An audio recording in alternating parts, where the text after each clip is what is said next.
bakunzi twama dusangira ijambo ry'Imana mu kiganiro c'impemburo, ndabaramukije amahoro ya Kristo. Ijambo dusangira riri mu gitabo ca mbere ca Samweli, igice ca gatatu. Igitabo ca mbere ca Samweli wa mbere, igice ca gatatu, umurongo wa 17. Handitse ngo, aramubaza ati bwa bundi yakubariye iki?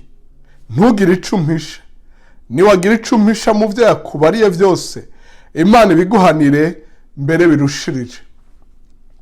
Ijambo dusangira muri ibi bihe ni rivuga ngo, mbe bwa bundi yakubariye iki? Ngomba wiyibutse ico Imana yakubariye. Ngomba ugerageze gusenga ngo wibuke ijambo ry'Imana ryakuremesheje, ryaguhaye ivyizigiro, ryatumye ukwizera kwawe kuduga. Kuko niwavyibuka biragufasha. Igihe kimwe abigishwa bajabukaye na Yesu mu bwato bahura n'igihuhusi. Igihuhusi kibatera ubwoba, babona yuko bapfuye, mbere barayimubarira, mbere baramukarira gose ati wowe ntubabaye ko turiko turapfa, urisinziriye.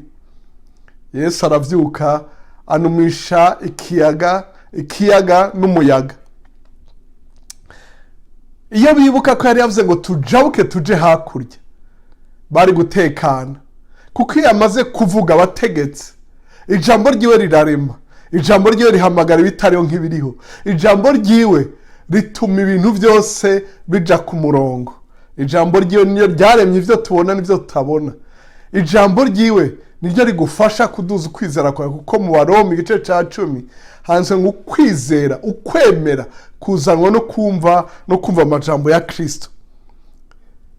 Muri iyi minsi benshi bafise akanya, benshi hirya no hino mu bihugu vyahuye n'iki kiza, benshi ntibaja ku kazi, benshi bari mu mazu nk'uko natwe twabibonye no muri iki gihugu ca Amerika turimo. Turabasaba mufate umwanya gusoma ijambo, kuko mu gusoma ijambo muri rusange iryo abateologije bita logos, niho uronkeramwo irindi bita rema, ijambo rije ku bwawe, ijambo rijanye n'ico urimo, rikaduza ukwizera kwawe nawe ugashikama. Uyu ni umutama Eli yariko arabarira umusore akiri muto cane yitwa Samweli, ataramenyeye ivyo kumva ijambo ry'Imana. Mbere muri ico gice hatangura bavuga ngo, kandi muri iyo misi ijambo ry'Uhoraho ryari risigaye ari imboneka rimwe, nta kwerekwa nawe kwari kukiriho cane. Mu bihe nk'ibi havugwa vyinshi, abantu baratakaza ijambo ry'Imana, abantu benshi bakitwa abahanuzi, abandi bakaba bahinga muri ibi na birya. Witonde gose usome ijambo ry'Imana, wumvirize ico Imana ivuga mu masengesho no mu gutekana. Wiyibutse ico Imana yakubariye, ibi vyose bitarashika ngaha ureme. Yaramara ati nutambarira Imana ibiguhanire. Reka ndakwiye nutiyibutsa, nutibarira, nutaremesha abandi n'iryo jambo, hari ingorane zikurikirana ivyo. Mbe niki yakwariye bwa bundi? Mbe niki yakwariye umwaka utanguye? Niki yakwariye muri ku kwezi turimo canke mu kwezi guheze? Niki yakwariye mu myaka 2 iheze? Niki yakwariye mu myaka 10 iheze? Niki yakwariye mu myaka 20 iheze? Ibi nivyo vyandemesheje, ibi nivyo bituma ndemesha abandi. Wiyibutse ico yakubariye, ureme, ushikame, utere imbere.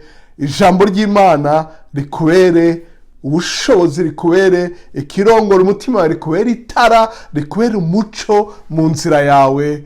Uragahezagirwa niyakuremye, niyaguhamagaye. Urakoze kudutega yombi.